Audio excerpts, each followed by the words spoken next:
Welcome to the BEASTwriter Family, where social media engagement is encouraged. I am your host, Ryan Sakamoto, and we have the honor and privilege with sitting down with Amin the Dream. He was on our last live stream, and he brings a lot of insight and knowledge, and he's only, how old are you?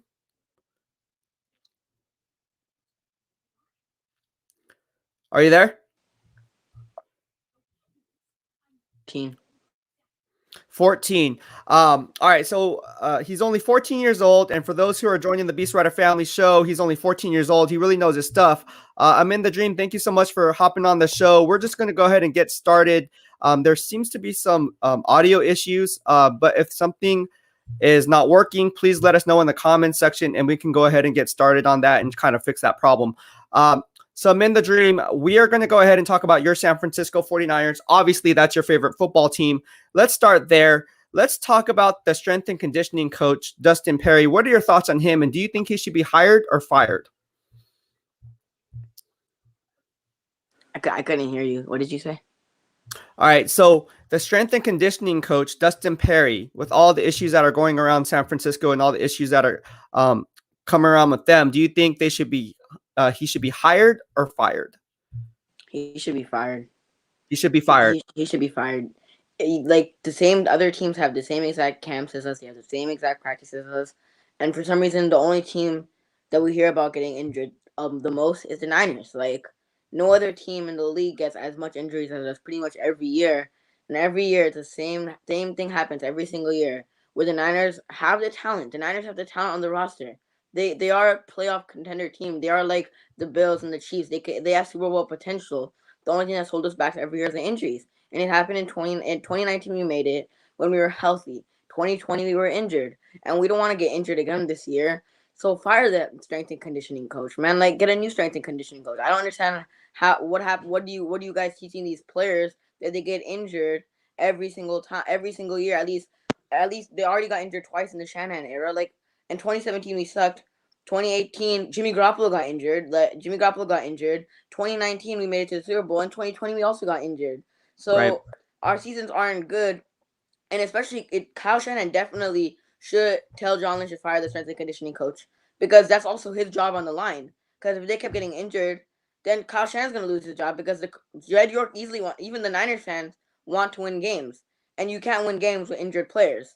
And that basically, if Kyle Shanahan has another losing season and the team is full injured, then Kyle Shanahan's job is on the line. So Kyle Shanahan really needs to tell John Lynch to fire the strength and conditioning coach, because Kyle Shanahan's job is in risk, and that's just the Niners fans are not going to like. Yeah, right. And you hit it on the nail in terms of like what the 49ers need to do as far as the strength and conditioning coach department needs to take place, what's going on with the personal trainers, the physical therapy that's being attributed to that sole program.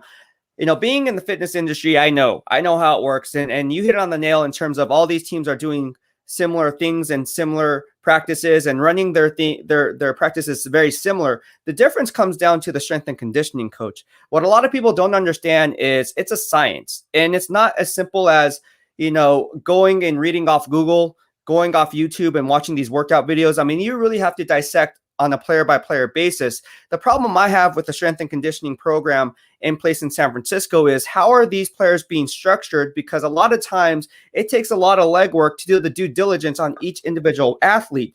I know for a fact that there's certain strength and conditioning coaches that will take that extra time. Now, I'm not saying Dustin Perry doesn't do that, but what I am saying is, if he was doing so or doing that type of assessment program, I don't think these injuries or these number of injuries would have taken place. Simply by saying, you know, the offensive line, defensive line, you go ahead and do your work.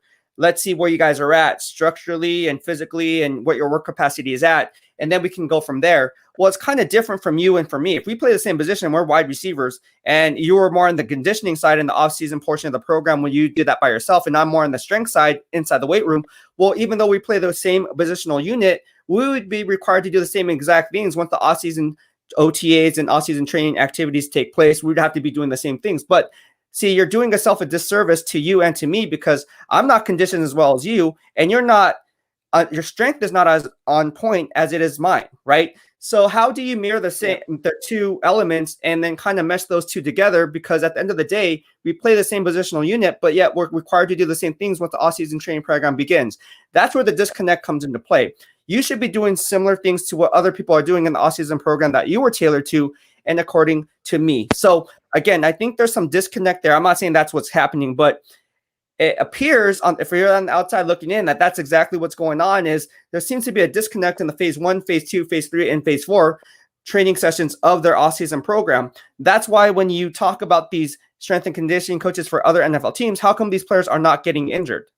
It comes down to the strength and conditioning coach, and also it comes down to Kyle Shanahan, like you said.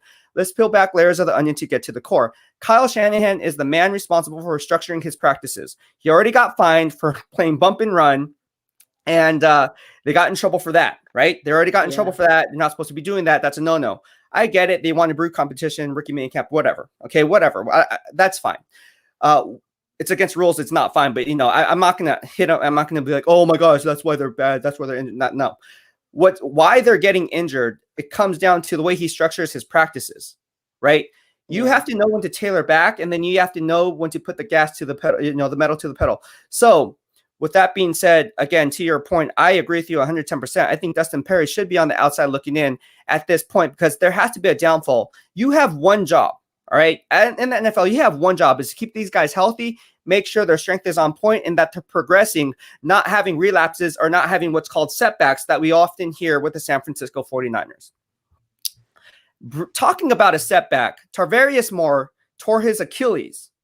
He's in the contract year. We're not going to see that contract year because he's out with a torn Achilles. By the time he's relevant, the team ought to be set. We're going to know where he stands already based on the depth chart. They're going to already sign Tony Jefferson. So where exactly does Tarvarius Moore fit into the future plans in 2022? 2021 is basically all but not for Tarvarius Moore. What do you see him going in 2022?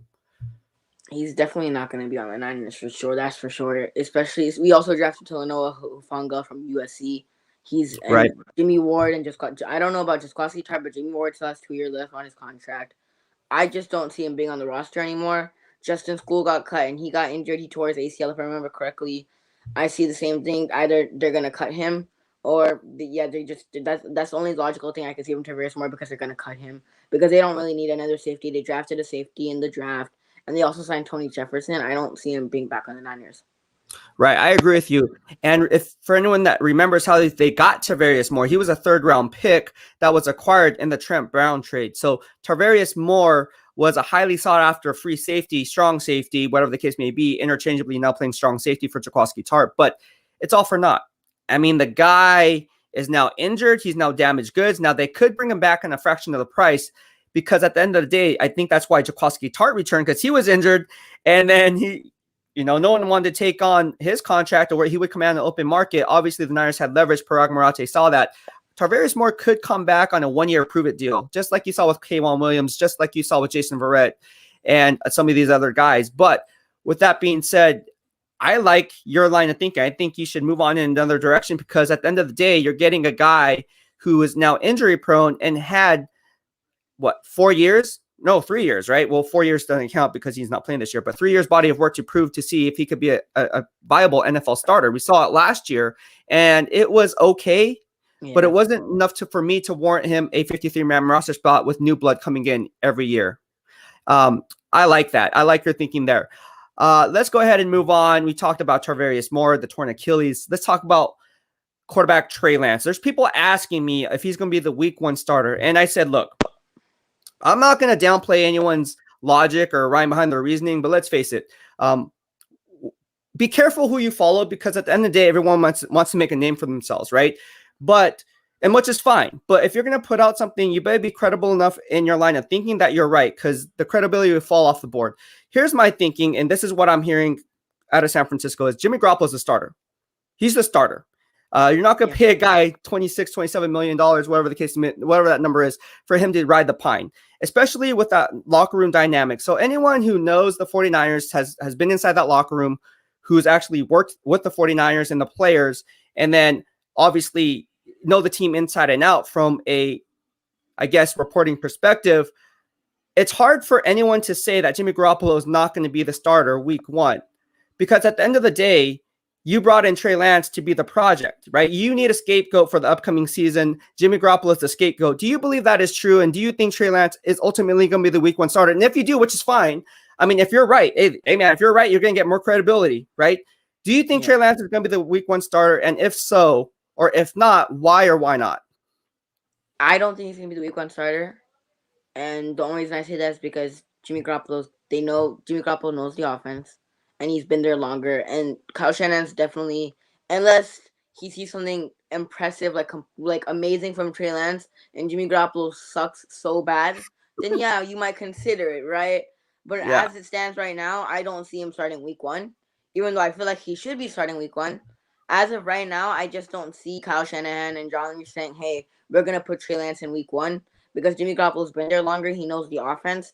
Right. And we saw what Kyle Shanahan could do with Jimmy Garoppolo under center, where they went to the Super Bowl, they just couldn't beat because Jimmy Garoppolo didn't outduel Patrick Mahomes. And we saw what he could do with Jimmy Garoppolo under center. So Right. Trey Lance is a rookie, so I just don't see them saying, "Hey, let's start Trey Lance week 1." No, unless Jimmy Garoppolo plays absolutely horrible and Trey Lance kills it in training camp and rips it up, yeah, then I feel like they might consider it. But as it stands right now, no, because they know what they're getting with Jimmy Garoppolo, and they don't know what they're getting with Trey Lance as of right now. And practices are way different than games. Game speed is way, way different. So as of right now, I'm saying Jimmy Garoppolo is going to start week 1, not Trey Lance. No, it's definitely Jimmy Garoppolo. You're right. You're 100% right. Like, and you don't have to be a rocket scientist to know that.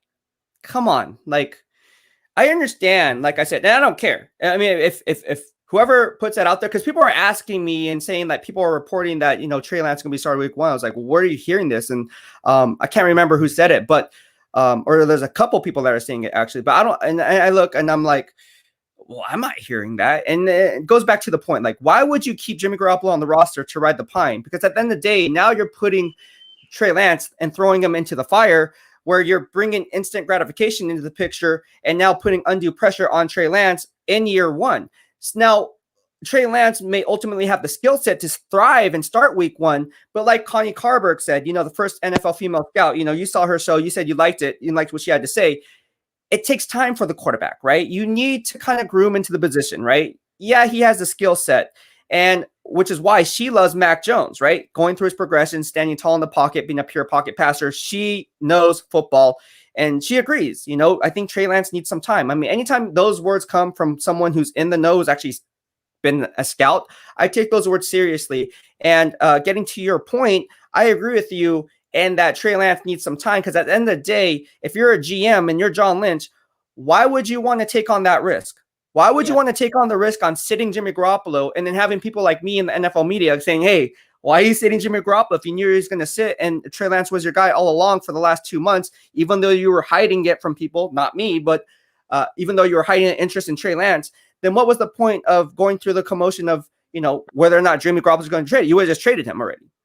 You see what I'm saying? So now that it just adds more fuel to the fire. And that's why I don't think Trey Lance is going to start week 1 unless he does, like you said, has a horrible, horrible preseason, or he gets injured. Yeah. Or he gets injured. He could get injured dropping back. He could. But the thing is, even if you put Trey Lance in week 1 and he doesn't do good, right? Then fans would be like, wait, Jimmy Garoppolo could have won the game against the Lions. Jimmy Garoppolo wins games for us.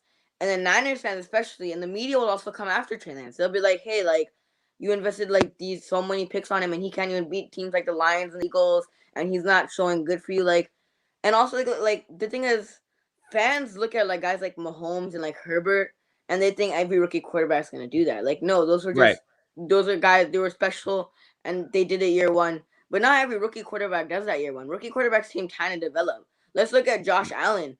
Nobody said Josh Allen was this hoo-ha year 1. Not even year 2. Year 3, everybody started talking about Josh Allen, how amazing quarterback he was. And the media overlooks about like how Josh Allen struggled year 1 because they see guys like Mahomes and Herbert doing it year 1. Like even Tua Tagovailoa last year, he didn't do absolutely amazing, and he comes from Alabama. He plays the toughest competition there is. He plays teams like Clemson, and he plays teams like LSU. So he plays way better competition than Trey Lance, and even he didn't do outstanding and shine out year 1 with the Miami Dolphins. So you expect Trey Lance? I'm not saying Trey Lance doesn't have the potential to start year one and play amazing year one. Right. But we don't know about how good Trey Lance will be. And if guys like Tua Tagovailoa aren't doing good year one and they come from Alabama D1 schools, then how much better of a shot does Trey Lance have when he comes from a D2 school? Yeah, the FCS is definitely a different breed than the FBS, let alone the Power 5 conference and let alone the SEC. There's a lot of tiers there for you to project talent, especially at the quarterback position. Now, everyone's saying he's smart, he has a high football IQ. I don't doubt that. But then again, it's easier to read through those progressions when you're going against a defense that's not really as smart and on that type of level. Do you see what I'm saying? So, yes, quarterback by default is usually the smartest player on the team outside of the offensive line. With that being on the offense side of the football is what I'm saying. But no disrespect to the defense players, are very bright too, especially the safeties. But what I'm trying to make a point here is the quarterback position in projecting FCS talent to FBS talent, and then again going to the SEC, the Power 5, and so forth. That's a big projection and a big leap. So for someone to say he has a high football IQ, that's why this guy's going to start. You really have to know exactly what you're talking about when you're saying, because you're really, walking a fine line there. And I would have to disagree with that, because these linebackers are typically playing in a cover 2 shell or a cover 3 shell or 4 underneath defenders. You're not going to see a lot of exotic blitz. You're not going to see any type of movement that you would otherwise see in a Power 5 conference where the football coaches on that level, not saying these D2 coaches are not on that level, but what I'm saying is the talent, the skill, the speed, the process ability from these defensive players is just at a different level. It's at a different level. So yeah, but also he plays in the NFC West. Like the NFC West is easily one of the best divisions in football. Like you start him and he's gonna go against guys like Aaron Donald, JJ Watt, Chandler Jones. Like he doesn't see Aaron Donald in North Dakota State. He doesn't know that. He hasn't seen that before. So when he has to go up against those guys, we don't know how well he's gonna perform against those guys, because those guys killed Jimmy Garoppolo. How is he gonna fare? I know he's athletic and he's mobile, but he's still a rookie quarterback and he hasn't faced those type of players, because the NFL and like even college and NFL is a big step, but being in a D2 to NFL is a way bigger step. So he's gonna have to go up against guys like Aaron Donald and JJ Watt. And I don't know how well he's gonna do against those guys. I get that he's athletic, but still, it's a very big risk to take. Right. No, I agree with you 110%. Let's move on. All right. I have a question for you. This is hypothetical, obviously, because this is not going to happen. But there was talk before the Deshaun Watson allegations, should Nick Bosa be traded? Should Deebo Samuel be traded for a package of Deshaun Watson, bringing him to San Francisco? I ultimately put out a tweet, got a lot of good feedback, went viral, and I say, if I'm John Lynch, I'm calling right now. You don't trade any of your core foundational players. I don't care who it is, because you're basing it on recency bias. Players that are injured, but they, that's just 1 year body of work. I mean, come on, let's tailor back. However, with that being said, I have a question for you. Who is more valuable to the team, Brandon Ayuk and Deebo Samuel, or Nick Bosa? Easily Nick Bosa. There you go. The wide receiver core, I get that without Nick Bosa and Deebo Samuel and Brandon Ayuk, I get that it's a little bit weak. But without that D-line, without Nick Bosa, we saw this year, you couldn't get pressure on the quarterback. We paid guys like Eric Armstead like $65 million, and he put up 3 sacks this year, and 2 of those were against guys like Dallas Cowboys. Guys with Andy Dalton. He put up 2 sacks against Andy Dalton, and then 1 sack throughout the season. That 3 sacks, and he's paying like $60 million. Let's look at when Nick Bosa was in the lineup. Eric Armstead played like a Pro Bowl caliber player with Nick Bosa. With Nick Bosa, you have a guy who can add pressure to the D-line, take pressure off Eric Armstead and Javon Kinlaw and Samson Ebukam, and Nick Bosa is a game changer. Like Nick Bosa, I'm not going to compare him to Aaron Donald, but he's like the Aaron Donald for the Niners on that D-line. Because with Aaron Donald pass rushing, it allows the other pass rushers, it makes it easier for them to get pressure on the quarterback, because everybody's just focusing on Aaron Donald. Same thing with the Niners. Everybody's focusing on Nick Bosa, and then it takes off the pressure off guys like Javon Kinlaw and Eric Armstead. With Nick Bosa in the lineup, Eric Armstead and those guys play absolutely amazing. They play Pro Bowl caliber. Without Nick Bosa this year, we saw it. We could get no pressure on the quarterback unless we blitz. But otherwise, all the quarterbacks just have to stand there and throw the ball, and it was easy for the opposing team to score points on us, and our defense couldn't do anything. Now I get Ayuk and Deebo are big parts of our offense, and I know you need receivers, but that D-line is too important, and if you can't bring pressure to the quarterback, that's still a problem for you. And I get wide receivers are important, but we saw how badly without Nick Bosa that we couldn't do nothing without Nick Bosa. And this year, even if we didn't have guys like Debo and Ayuk, we still were able to win at least a couple of games. And also, No, like Barry Baller said, we lost Kerry Hyder, and he led the team. He led the sack, and he led the team in sacks last year. you So Nick did. Bosa is a huge part of our defense, and without Nick Bosa, I'm telling you, our defensive line is not anything special. So definitely Nick Bosa is way, way more valuable. Yeah, I would agree with you 110%. And again, this is why I have you on the show, because you feel it and you see it from a different perspective. I believe that you are in my line of thinking, if we were to start an NFL team, that you build teams from the inside out, not the outside in. Let's go ahead and talk about Eric Armstead. You brought him up, not me. We know Eric Armstead has beef, but it's all good. Whatever the case may be. Is he overrated and underrated? Here's my line of thinking with that. I think when you talk about double teams, I think DeForest Buckner, let's tailor back another year. With DeForest Buckner there, he made life easier on Eric Armstead too. And so did Joey Bosa with Nick Bosa there. You have Nick Bosa and you had DeForest Buckner, and then you had Eric Armstead. Now you just have Nick Bosa there, and now Eric Armstead is entrenched. Nick Bosa goes down. He doesn't have Buckner there anymore. He's off to the Colts. He doesn't have Bosa there. He's on the sidelines. And now it's Armstead's man. He's making 5-year, $85 million contract man to be the guy. And for him to have Pro Bowl talent around him, for him to be successful, do you believe he's a little bit overrated, or do you think he's underrated? So I went on multiple previous shows like the Cone Phone and whatnot, and I said he's overrated. But I've changed my thinking on that a little bit. Only because Eric Armstead isn't a guy that's going to give you 10 sacks single-handedly. He's not one of those guys. He's not like an Aaron Donald who's just an amazing player who can single-handedly make your defensive line a completely different level. He's not. Right. Eric Armstead's not one of those guys. And Eric Armstead, without Nick Bosa last year, he got double teamed. Kerry Hyder was pretty good.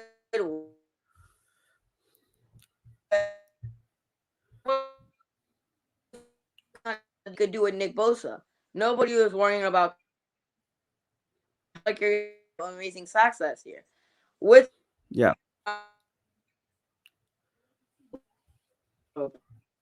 his contract, I don't know. As of right now, he is overrated. As of right now, I'm saying he's overrated only because he can't do anything without Nick Bosa.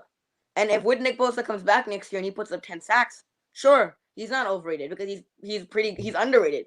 In 2019, I called him underrated because he put up 10 sacks and he didn't make the Pro Bowl. Nobody talking about Nick.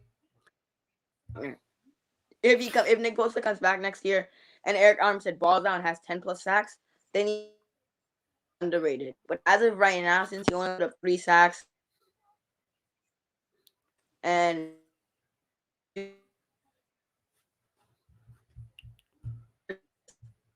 guys get 10 plus sacks and that, then yes, I'm calling him overrated as of right now. All right, next season, for sure, I'll call him underrated.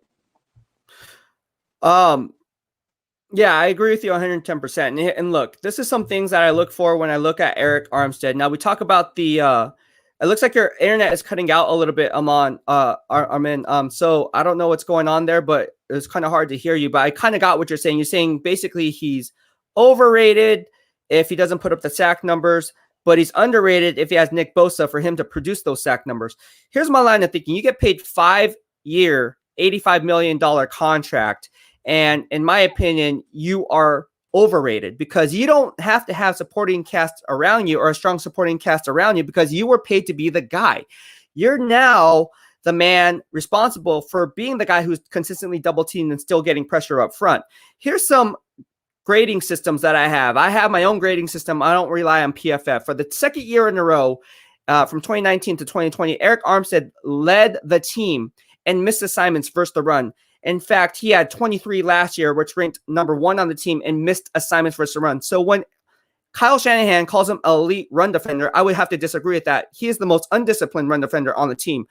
Second only to Javon Kinlaw, who had 17. And Javon Kinlaw, 17, those were rookie mistakes. So I'm going to give him a pass. But Eric Armstead, you do not get the pass from the BEASTwriter. Here's another thing that's being true to form, all right? In missed tackles versus the run, Eric Armstead ranked second in missed tackles versus the run with 11. All right. Kerry Hyder led the team with 15. All right. Now let's peel back another layer of the onion to really get to the core. You talk about the sack numbers. I'm not so high on the sack numbers as I am quarterback pressures resulting in a loss of down. All right. So when you take that into account, you look at Arik Armstead's numbers, right? And you say, okay, well, he had 3.5 sacks, right? But he only had 4 quarterback hits and only 12 quarterback pressures, resulting in a loss of down.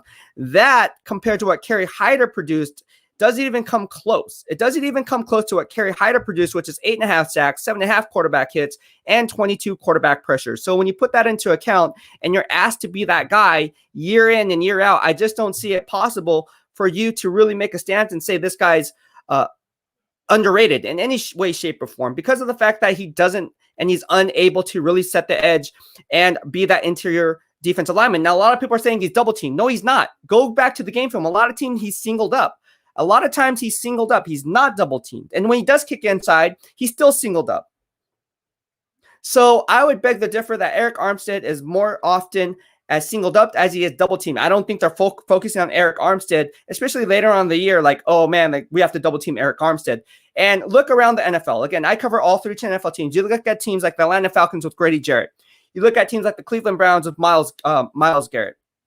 Right? You look at guys like Fletcher Cox from the Philadelphia Eagles. These guys are still playing and still getting it done at the same position, despite being double, even sometimes triple teamed. So to say that Arik Armstead is underrated, I would have to disagree. I think he's overrated. And again, he might lead the league in NFL sacks next year simply because he has Nick Bosa playing next to him. That's why I call him Dana Stubblefield 2.0. We have 49ers Ultimate Report on the show. How are you doing today, 49ers Ultimate Report? And what is on your mind today? What's up, BEASTwriter? And shout out to your special guest. That kid, he reminds me of myself when I was his age, but he's way more knowledgeable. So hopefully he hops back on and tell him, keep grinding, man. I got some quick pointers. Like I was your age. I was doing the same thing that you were doing. So shout out to you. I wish I would have known who this kid was. He knows his stuff. So. He does. He does. So what is your take? Do you think Arik Armstead overrated or underrated? He's overrated because, when he was with the 49ers before Nick Bosa, what did he really do to, be considered someone at that level? Yeah. And you talk about Brian Young, I like Brian Young, he is underappreciated in my opinion, and you talk about that guy Stubblefield. He had a really great year, and then he went to, I think, Washington. Was he really good? I think because Brian Young's presence, just like Nick Bosa and Exactly. Buckner and Ford, he's more like a guy you keep for like a cheap deal. Because, he's not as bad as you think. But when the Niners paid him a lot of money, that expectations, increases when you get paid a lot of money. So Arik Armstead, I'm not saying he's garbage, but no, he's not at the level like of Nick Bosa, Buckner, and I think even Kinlaw could be better than him, in my opinion. Oh, no. Kinlaw will be better than Arik Armstead, in my opinion. Javon Kinlaw has Pro Bowl potential. Arik Armstead does have Pro Bowl potential. I'm not saying 6'7", 315 does not grow on trees. Let me tell you something, right? But when you're getting paid to be that guy, and even before that big contract, he was still underperforming as a first-round pick. So one year body of work does not warrant a long-term contract. The Niners shot themselves in the foot. Now we're looking at guys like Fred Warner, who's due, and can they pay him $18 to $20 million a year? Well, we have to point the finger at somebody. Arik Armstead is definitely a big problem as to why maybe Fred Warner's not getting his bread. We're going to bring in Amin the Dream back into the stream. Amin, is your audio okay? Is your working can now? You hear me now? Can you hear me now? Yeah, like Verizon, we're good.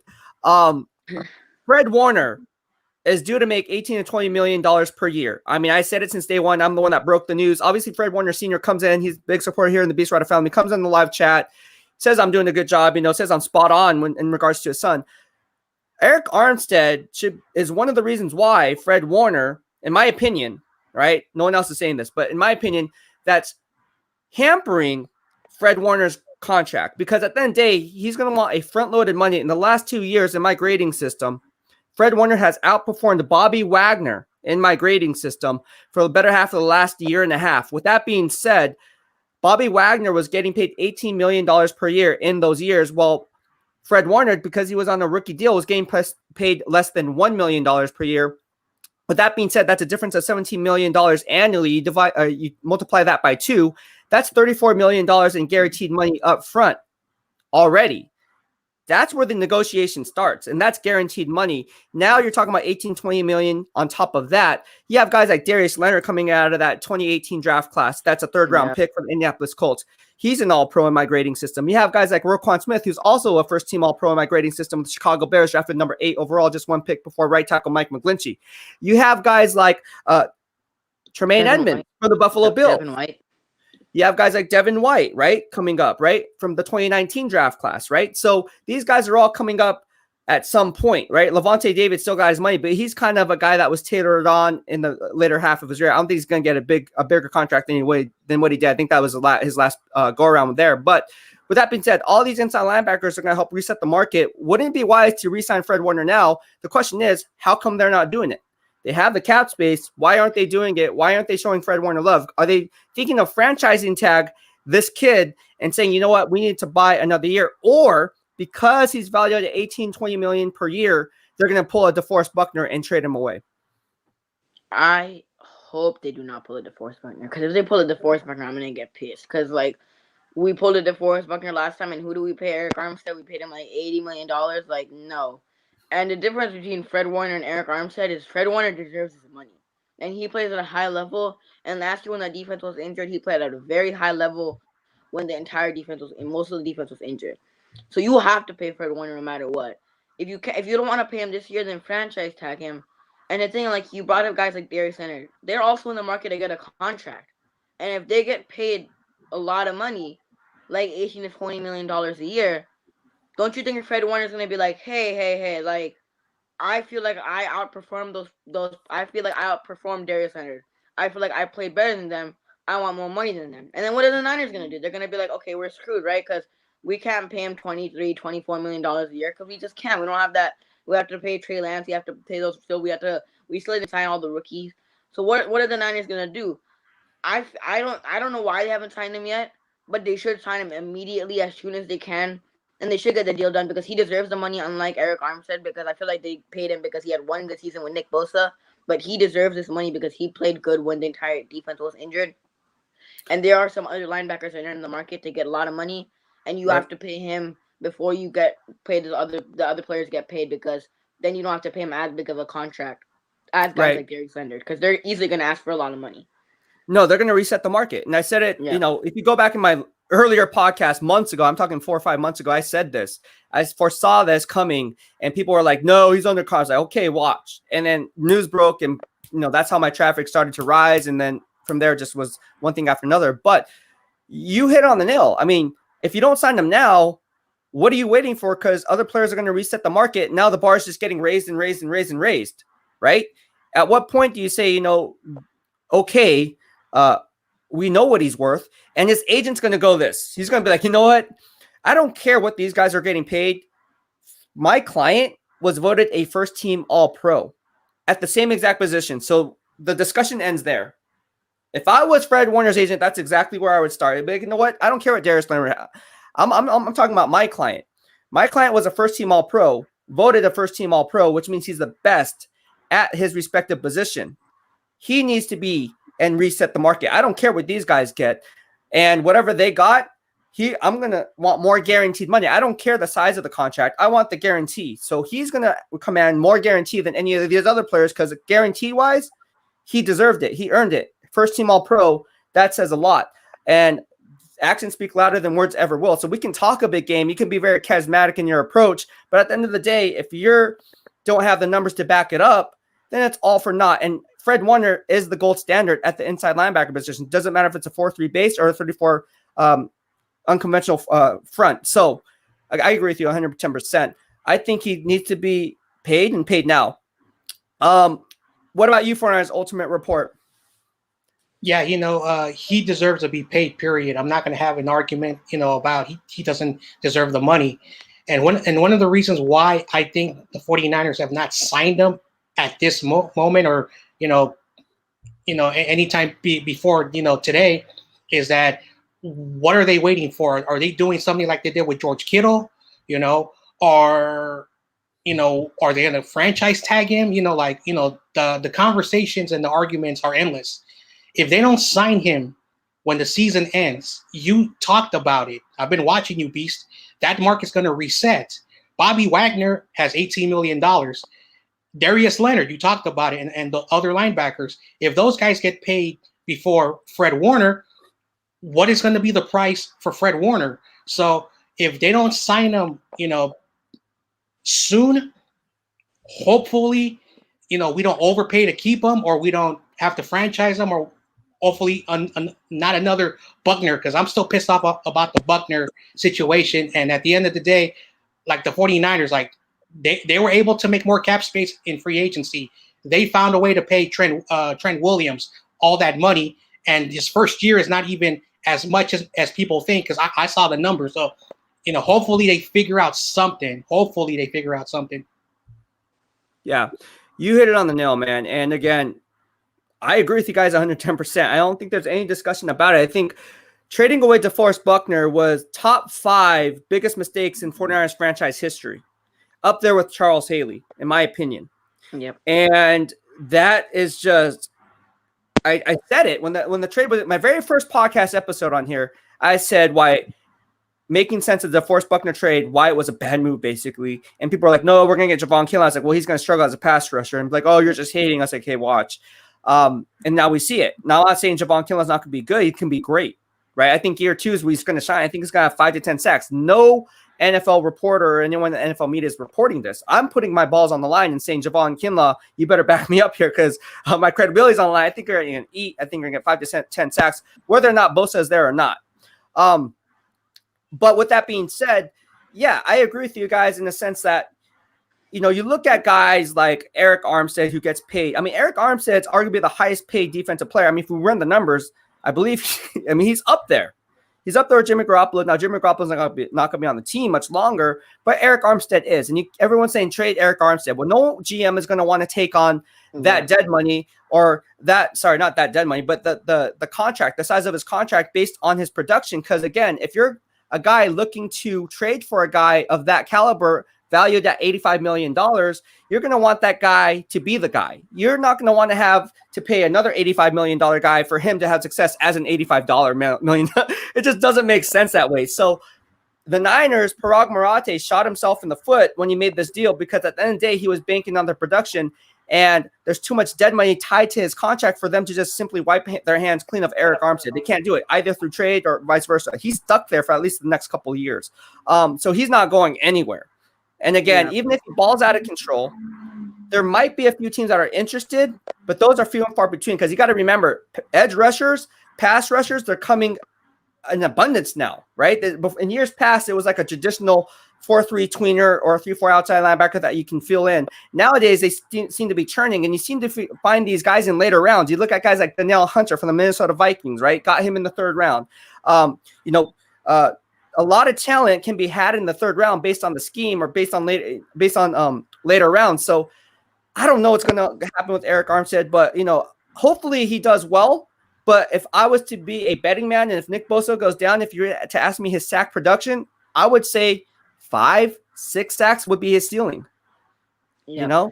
And the thing about his contract, right? Like, the one thing that reminds me of, like, if we try to trade Eric Armstead, is how the Rams traded for Jared Goff. They traded Jared Goff to get Matthew Stafford. But the only reason the Lions accepted that trade was because they're giving a quarterback to get a quarterback, and they got a bunch of picks for it, right? So that's why the only reason they took on that Jared Goff. Otherwise, the only way that I logically see another team taking Eric Armstead is if you trade a pass rusher for a pass rusher. You trade someone with the same amount of money or even more money to trade Eric Armstead. Like, nobody wants Eric Armstead's contract, especially for his productivity. Nobody wants Eric Armstead's contract. Not absolutely not. I wouldn't want Eric Armstead's contract if I was a GM. The Jared Goff one, I understand, because you're trading a quarterback to get a quarterback, so you took it because you need that quarterback position. You don't want to spend a draft capital on it. You got Penei Sewell, and that was a smart move, right? I get his contract is expensive, but you still got a guy who is a generational offensive lineman, because instead of not taking Jared Goff. So the Eric Armstead trade, the only way I see the Niners even trading for Eric Armstead or another GM wanting Eric Armstead is you trade someone for more caps, for more money to trade for Eric Armstead, or like a very expensive defensive lineman to trade for Eric Armstead. Yeah. No, I agree with you 110%. And again, we have all fans and all 32 fan bases. We have Rob Banks from the Minnesota Vikings fan base. He says, outside looking in, Armstead's contract doesn't match the performance numbers. 16 and a half sacks in 3 years. Ouch. And a lot of those came in 2019 with a healthy Nick Bosa, with a healthy DeForest 10 Buckner. of those sacks. 10 of those sacks. Yep. Only 6.5 sacks. That's not productive at all. No. There's guys, just this free agency. There's a guy from the Saints, if I remember his name, Trey Hendrickson or whatever his name is. Yep. He put up 13 sacks on on the Saints defensive line, and now he's getting paid $60 million. Mm-hmm. Eric Armstead, that 10 sacks came with Nick Bosa helping him out. Yeah. So there's guys that are putting up way better numbers with him, and Eric Armstead put up 10 sacks with Nick Bosa. Trey Hendrickson, that went to the Bengals now, I forget, got $60 million. He put up 13 sacks. Mm-hmm. So he got paid because he put up the numbers, and hopefully he still is productive for the Bengals. But Eric Armstead only put up 10 sacks, which is only one better than Nick Bosa. And this year he couldn't do nothing. For his contract, that's a very, very expensive contract. Yeah. And here's something that I'm going to foresee 2 to 3 years down the line. Once his contract comes up and it comes to push and shove, they're going to have to renegotiate that contract. So what you're going to see, I'm calling it here on June 16th in 2021, 2 years from now in 2023, I'm calling it right now, they're going to restructure Eric Armstead's contract in a form from his cap number into a form of a signing bonus, because they need to leverage that contract somehow. They need to renegotiate somehow, restructure it in a way where they can fit him under that cap, because ultimately I don't think he's going to live up to those expectations. I think Parag is going to say, hey, look, we want you to stay on the team. If we get rid of you, 2 to 3 years, not now, but in 2023, that's when you can kind of get rid of him. He's going to want to stay. Obviously, he's from California. He's from Sacramento. So he's going to be like, okay, well, we're going to sit down. We're going to have to restructure your deal somehow.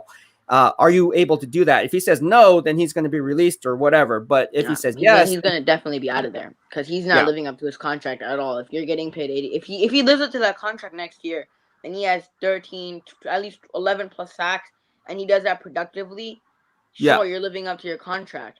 But if he doesn't live up to his contract, then why you're getting paid $80 million? Like, then you were easily going to restructure your deal, because you're not living up to expectations.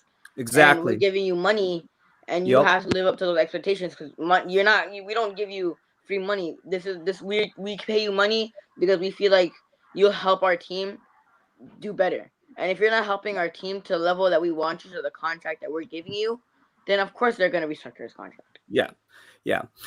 Anything else you want to add for us, Ultimate Report, John Jay, before I let you go? That's about it, man. Thanks for having me on.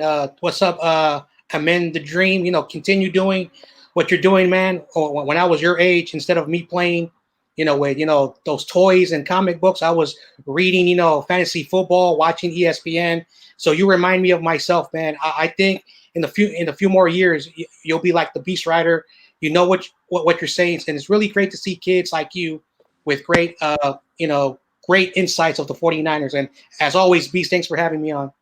Thank you so much, John Jay. And follow 49ers Ultimate Report on YouTube. Follow my man Amin the Dream on YouTube as well. He is on this show because I think highly of him. Again, we're all about quality guests on our show. We're not about quantity. We're about quality here. And again, this is why I have you on the show. Before we hopped on the show, I gave you props. I say, hey, I want you on the show. This is what we're going to talk about. We're going to talk on that level. So be prepared for it. Again, everyone's seeing it. You bring great insight. I want to give you more of a platform in doing this. NFC West. Let's talk about the NFC West. I cover all 32 NFL teams.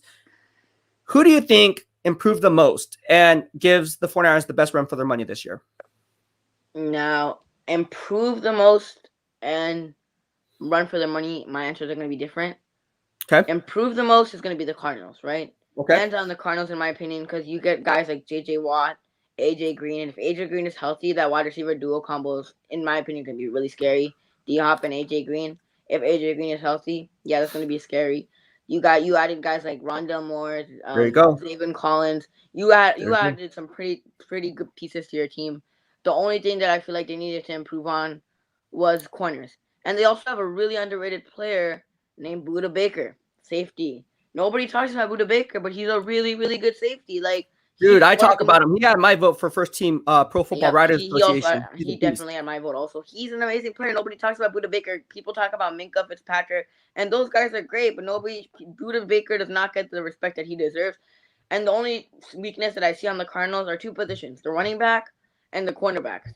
And if you fix those two positions, that team has all the potential in the world. That team reminds me of the Hawks of basketball. Like, that team has all the potential in the world. You guys have like Kyler Murray, Trey, and you have all the potential in the world. You just have to fix those two position spots. But that team improved the most. But they're not bringing the Niners the toughest competition. The toughest competition to me is the Seahawks. Yep. We sweep the Rams with Nick Mullins under center and an injured Jimmy Garoppolo on a sprained ankle. The Seahawks, every single year we beat them one time. If we're healthy, we beat them one time or we lose to them one time. Yeah. And Russ cooks in the first half of the season. Yeah. And that's usually the game that we lose to them. In 2019, when all of us were healthy, it was a very tough game, and it was down to the nail because the field goal, the kicker missed the kick, but they still won that game by a very, very close game. Like 1 minute until overtime, and they won the game. And Russ cooks the first half of the season. Yeah. And the second half of the season, he dives down, but that team gives us the best run for our money. Not in the playoffs, because I don't see them getting past the wild card or even divisional round. Mm-hmm. But as who gives us the toughest competition in the regular season and who's gonna make us lose games, it's gonna be the Seahawks, not the Rams. The Rams are a good team, but we can beat the Rams. And the Cardinals, when everybody healthy, we beat them twice in 2019. With everybody healthy, we have beaten them twice. And Trey Lance is gonna add a completely new dynamic to that offense. Right. It's gonna remind me of that Kyler Murray offense, Lamar Jackson offense, that 2012 Washington offense. You're gonna see a lot of those same type of plays. And it's gonna be fun to watch Kyler Murray go up against Trey Lance if he's playing.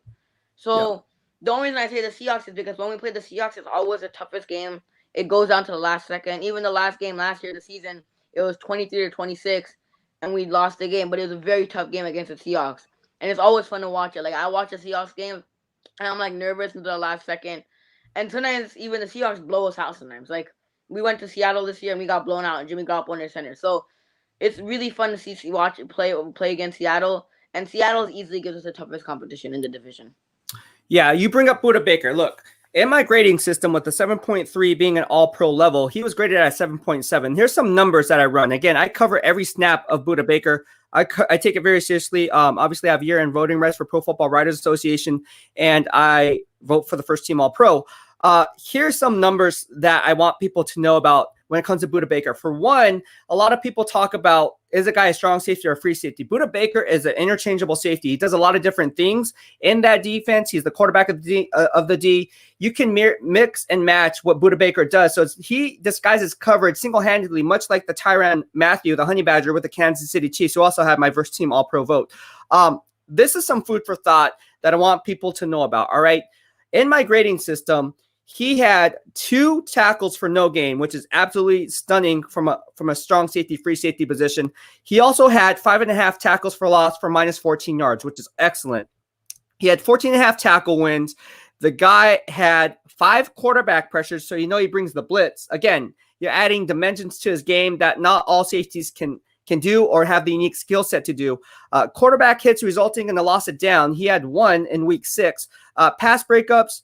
He had 1 against the pass rush in week 17, 2 quarterback sacks, all right, 4 pass breakups total in pass coverage, 2 interceptions, and he had 2 tackles for no gain and 1 tackle for loss for minus 4 yards. And again, you want to talk about the Honey Badger. One thing that is known out of LSU is, again, putting a hat on the football. He had 1 forced fumble, which is, again, in week 6. Now let's take it and peel back another layer and get to the core. In my grading system, he was targeted 38 times, 23 of those being completions for 287 yards. He did allow 4 touchdowns, but then had 2 interceptions and, again, 4 pass breakups. When you put that all together and you look at the completions that he allowed in 23, 8 of those were first down. So although you can look at it and say, well, 23 or 38, he gave up 4 touchdowns, came up with 2 INTs and 4 pass breakups. He only and limited the big play 3 times of 20-plus yards with only yielding 3 plays of 20-plus. So that, again, that's really smart in his game. And again, when it comes down to penalties, he was one of the most disciplined safeties in the NFL. in my system, he was only penalized 2 times for 20 yards of hidden yardage. So the guy is very fundamentally sound. And missed tackles versus pass coverage, he only had 10. So the guy is an absolute monster. You hit it on the nail, Amin. Tyrann Mathieu, I have him on the same level as Budda Baker. What do you think of Tyrann Mathieu? Do you agree with me in my assessment, or do you see differences in their game? I like Tyrann Mathieu. Tyrann Mathieu reminds me a lot of Budda Baker. And Tyrann Mathieu on that Chiefs, like, he's a leader for that Chiefs defense. I honestly believe that. And Tyrann Mathieu and Budda Baker are similar. Both of those guys are underrated, but I feel like Tyrann Mathieu gets the props and respect that he deserves over Budda Baker, because some people do have Tyrann Mathieu in their top 5. Nobody talks about Budda Baker in their top 5. Unless you're a Cardinals fan, I don't see anybody saying, hey, Budda Baker's a top 5 safety. I see guys that are top 5 safeties. Sometimes people even have Jesse Bates from the Bengals. He's good. Jesse Bates is good, right? He's good. He's the best rated free safety in pass coverage in my grading system. So he's good. Jesse Bates the third from the he's great. He's great. He is good. Simmons something. I don't remember. Justin Simmons from Denver Broncos. Justin Simmons from Broncos. They have Minkah Fitzpatrick up there. They have Jamal Adams up there. They have guys like that in their top 5. And Budda Baker gets overlooked a lot. And the thing about Budda Baker is, like, I said it on your show, the first time I came on your show, like, I get that he only had 2 interceptions, but even moving on the point of that, I don't like to base cornerbacks based on how much they get targeted. Right. If you want, let's look at a guy who had 0 interceptions this year. Jalen Ramsey. Did Jalen Ramsey have more than Budda Baker? No. And people talk about Jalen Ramsey as the best cornerback in the league. So if you want to look at his interceptions wise, I get that he only had 2 interceptions, but even guys like Jamal Adams, who people talk about this amazing player, he is an amazing player because he adds another dynamic where he can pass rush. Like, he could pass rush really, really well. Yeah, right. But the thing is, he also had 0 interceptions. So did Jalen Ramsey. And both of those guys are looked at one of the best at their positions.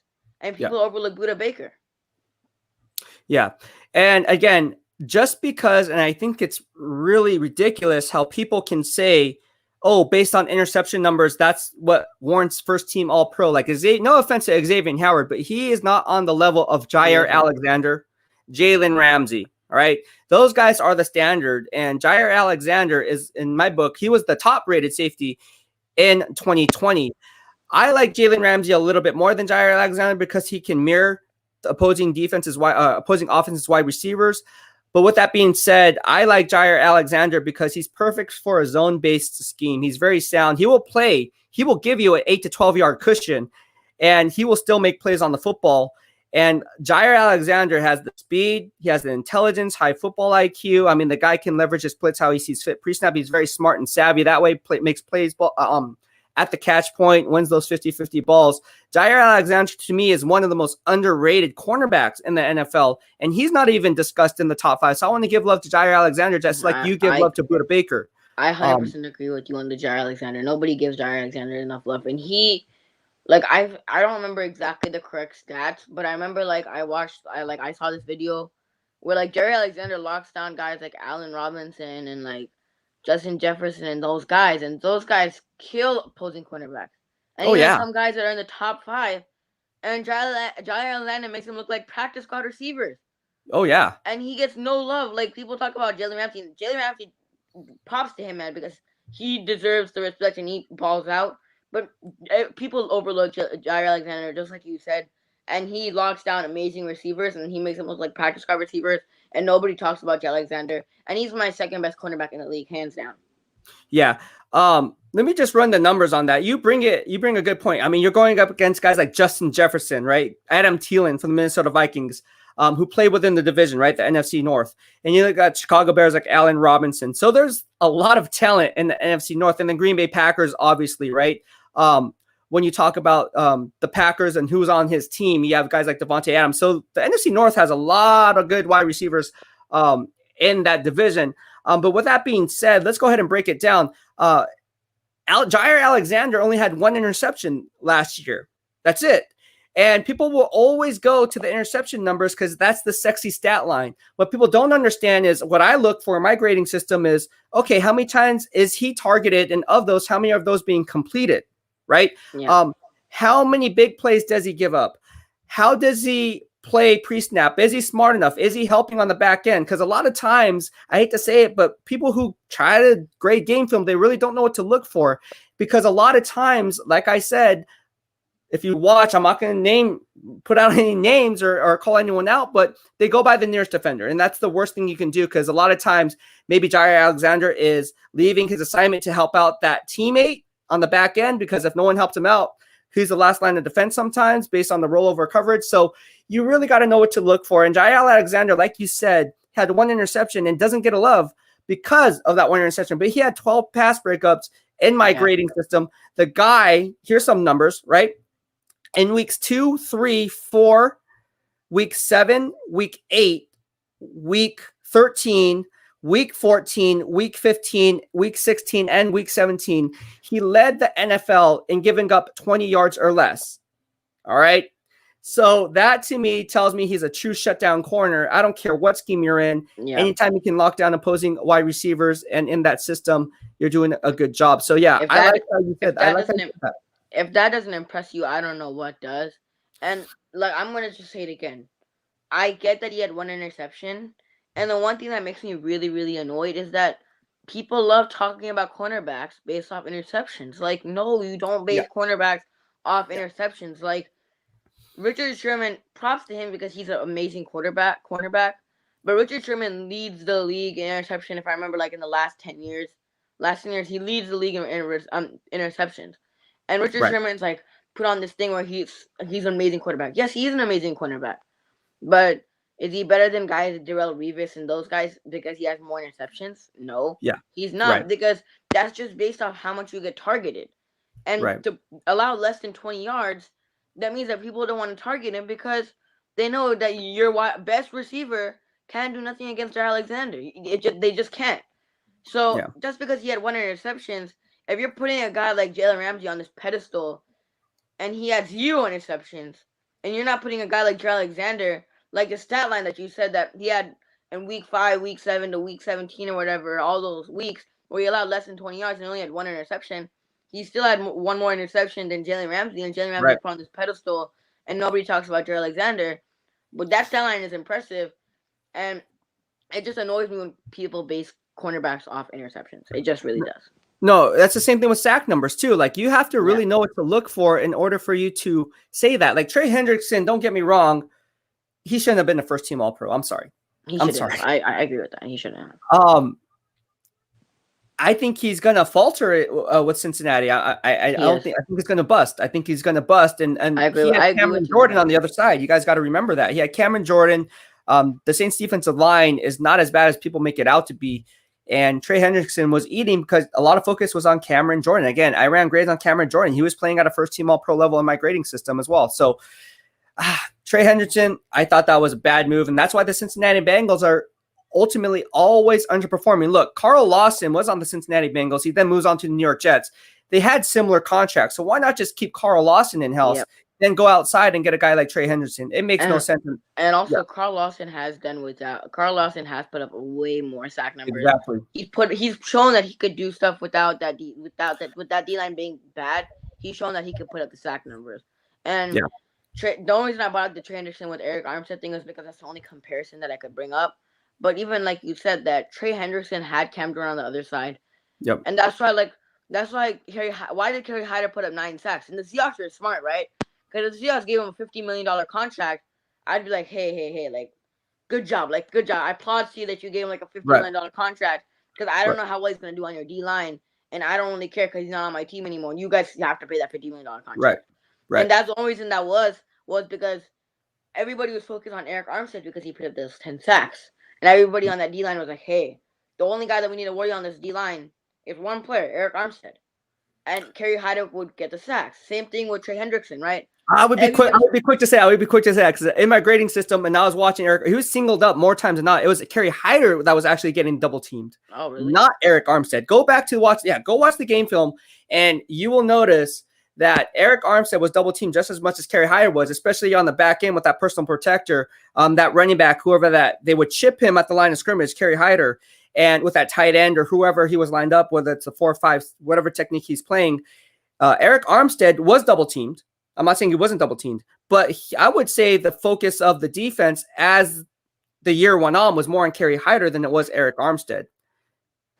Just my 2 cents. But let's look at Kerry Hyder when he played like some of those games where he put up like 3 sacks. One game I remember he put up 3 sacks, and that was because nobody focused on Kerry Hyder at the time, and then he became better.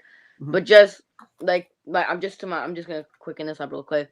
Just like you said, like the Trey Hendrickson thing, they focus on Cam Jordan more than they focus on Trey Hendrickson. Right. Because Cam Jordan has been proven, and he's an amazing pass rusher. So same thing with Kerry Hyder. So that's just what I'm trying to say. Yeah, no, you make great points, and again, there's a reason why. Amin, you are hitting it on the nail and getting things right. We're gonna go ahead and open this up to the live stream here.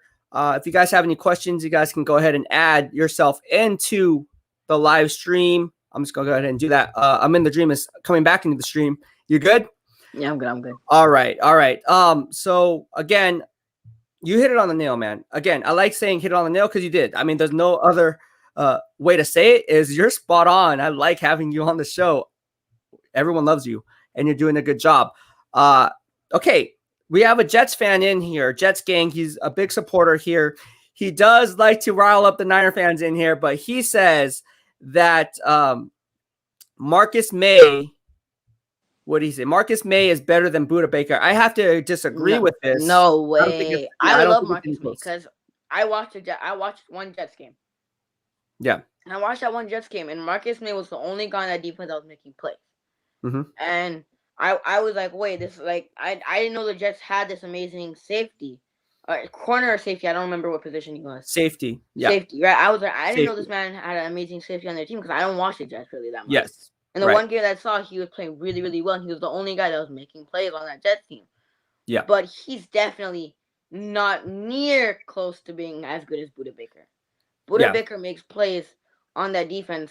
And Marcus May, I get that he's underrated, but he's not some Pro Bowl first team All Pro. He doesn't play at that high of a level. And he's like, how old is he? 30 something, or is he old? I don't know if he's young or old.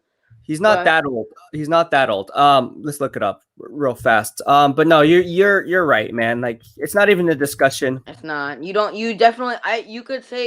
people, Jets fans can argue that he is in the top 10, but I don't even put him in my top 10. I don't. Yeah, he's only 28. The kid is young. He came out of Florida in 2017 as a second round pick, drafted number 39 overall. But yeah, he's good, but he's not top 5. He's not even in discussion as a Pro Bowl player yet. Now he might be later, but not now. All right, let's go ahead and move on. Before we go ahead and let you go, I just want to say thank you and mahalo for hopping on to the BEASTwriter Family Show. Where can people find you and really get to know who you are and what you're trying to do here on YouTube? So you can check out my YouTube channel, just my name, Amin the Dream, and then you can also check out my Twitter, Amin the Dream. Also, both of those are Amin the Dream, so you can check me on YouTube and Twitter. All right, perfect.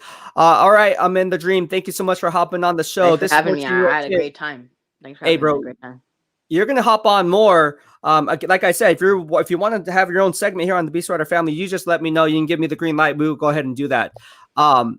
Amin the Dream, thank you so much for hopping on the show again. Follow this guy. He has a bright future here in the NFL media, in my opinion.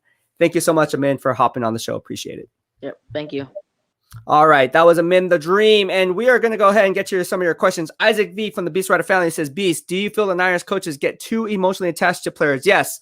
I think coaches get attached to players just like vice versa. Players get attached to coaches. That's just the way the NFL is geared. That's just the way the NFL is working. And again, you have to be on that level to really understand the concept. Now, it's kind of like a stock. You don't want to get too emotional on a stock. You don't want to get too high. You don't want to get too low. You kind of want to ride the wave, so to speak, ride the roller coaster. But again, the NFL is a people business. I spoke about this with Connie Carberg, who was on the show last week. Or a few days ago, on Monday. And I just think the NFL is a people business. So ultimately, you're going to be attached to players and have some kind of emotional attachment to those players. That's just what I think. All right. Ruben Alderett says, Jets gang, you're delusional. Jets gang says PFF has him higher than Baker. Well, I don't really, again, that's why I don't trust PFF. I have my own grading system. I don't rely on PFF. Nothing wrong with PFF. But I have my own grading system. In fact, they ranked Tyrann Mathieu, I believe. I have the numbers. I can look it up right now. They had him ranked like 67 out of like 76 safeties. And I was like, he's ranked number 2 on my grading system. And then Tyrann Mathieu liked it. And then that was like in week 6. And then once the season's over, Tyrann Mathieu was voted first team All-Pro, got my vote as part of the Pro Football Writers Association as a first team All-Pro selection. So, yeah, there you have that. That's why I do this grading system. Yeah, it takes a lot of time. It's very tedious. It's very, I mean, I will spend like 4 hours watching one piece of game film. That's how crazy it is, watching every single snap.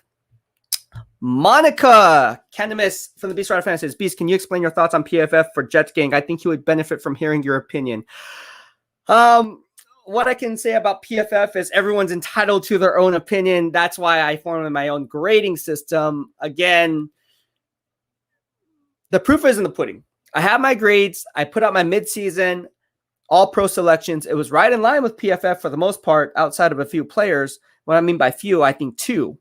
And then the end of the year awards came out and everything cross-checked, and basically cross-checking work and everything checks out. So my grading system is pretty much spot on. People are asking me for my grading system. I'm going to break down that grading system. I'm not going to give and break down the algorithm, but I will tell you what to look for on certain plays. I'm actually doing game film breakdowns. I'm going to upload. I got approved on YouTube to have now channel memberships. So if you want to support the work, support the channel, we're going to upload and start up our channel memberships where you can actually join that. And that will be aside from what we do here in the BEASTwriter family, just to add more value and content here on YouTube. So that was something that I'm going to be doing in the near future, which is why I wasn't on yesterday. Amin the Dream, thanks for having me on, Beast. I had a great time, and if you ever want to do this again, just let me know. Okay, so it looks like Amin the Dream is going to be giving me the green light to have its own show here on the BEASTwriter family here with BEASTwriter. Awesome. Monica Camus says, Amin, you're a star and a class act. Yes, he is. Again, we're all about quality over quantity. We want the quality, the best of the best people in here. Amin the Dream. Keep dreaming, because that dream is ultimately going to be a reality for you. Jets Gang says, you grade all players on your own. I do.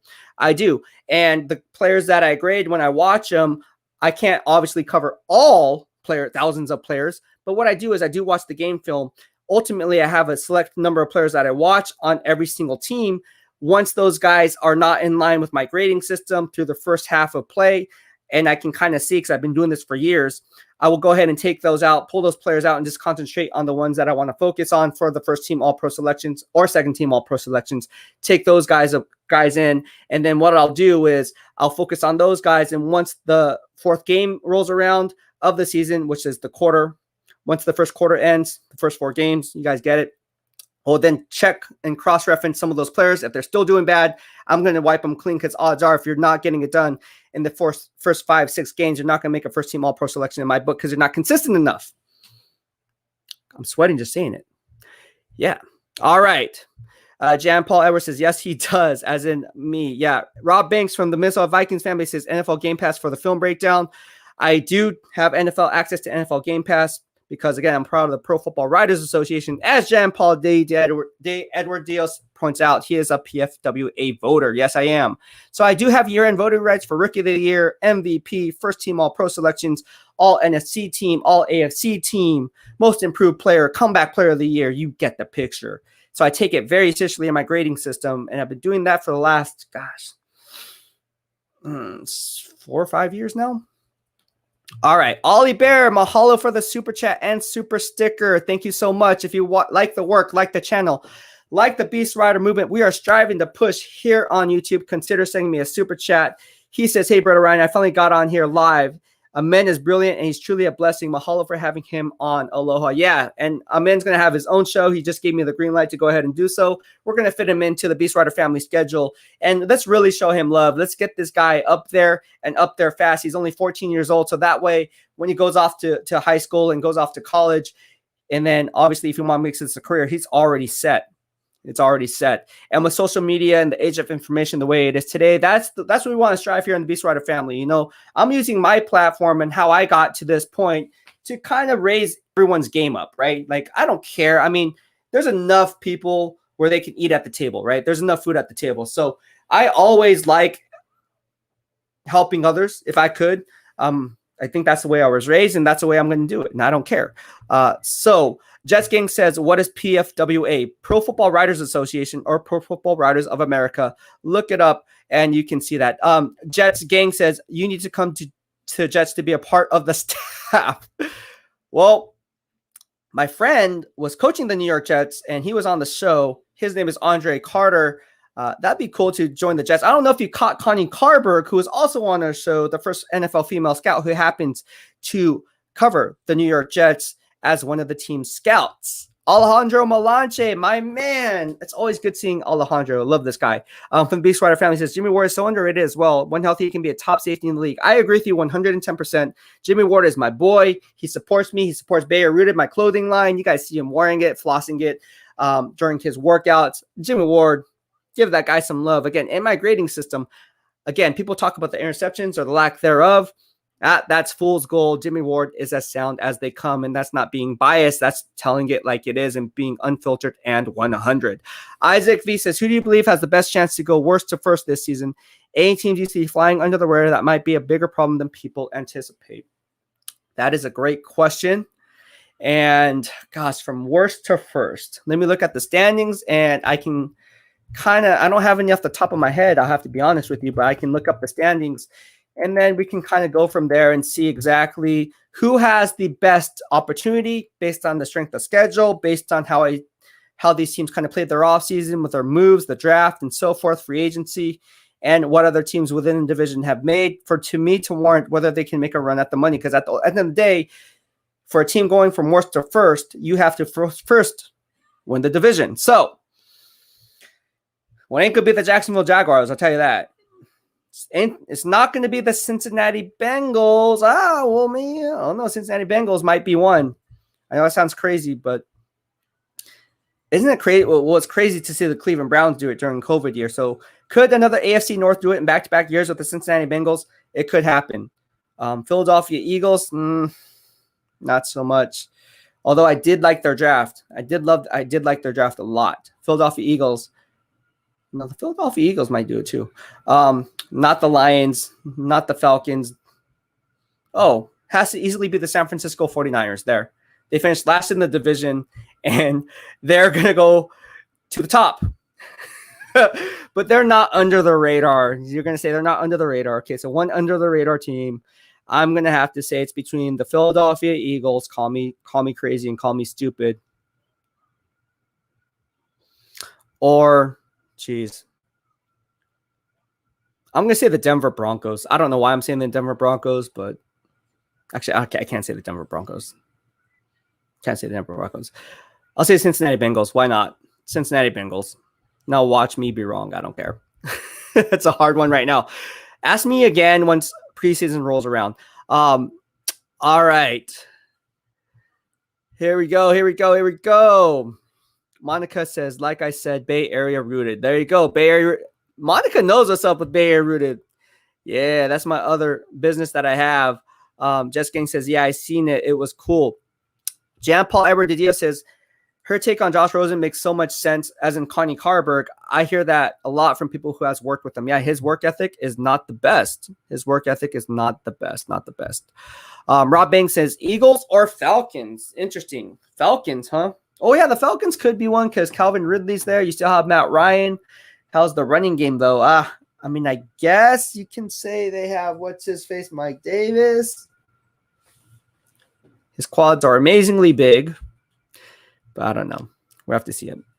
All right. Aaron Singh says, how about greatest of all time, Steve Young, be a good interview? Yeah, that would probably cost money. He'd probably be like, okay, Beast, how much are you willing to pay me? Rob Banks, I'm joking. I don't know. Rob Banks says, Saints are down. Maybe the greatest of all time gets hurt. Maybe. All right. Well, that'll be it for this live stream. I hope you guys liked what we had to say. Thank you and mahalo for tuning into this wacky Wild Card Wednesdays. I think this is the new segment we're going to start up. It's called Wild Card Wednesdays. Thank you very much for tuning in. If you have yet to subscribe to this channel, please do so in the lower right-hand corner of your screen as you stay up to date on all things Beast in real time. Thank you so much for all the super chat and super stickers on this daily episode on this Wild Card Wednesday. I really appreciate it. So mahalo for all of you who have done that. And again, we're going to hop back on. I'll be back on tomorrow, and we'll be breaking down all things NFL as well as fitness as we keep the grind moving on and into the week. Monica Canamis says, thanks, Beast. Go check out the art when you get a chance, my guy. I will go ahead and do that. Arang Su says, great show. We're open now. Just saying. Check out my man, Big Boss Man's Pizza. Shout out to Big Boss Man's Pizza. And go get your pizza gains in there. All right, guys. Thank you so much. And again, stay tuned for our next live stream, which will be airing tomorrow at around 10:30 a.m. only here on the BEASTwriter Family. Peace.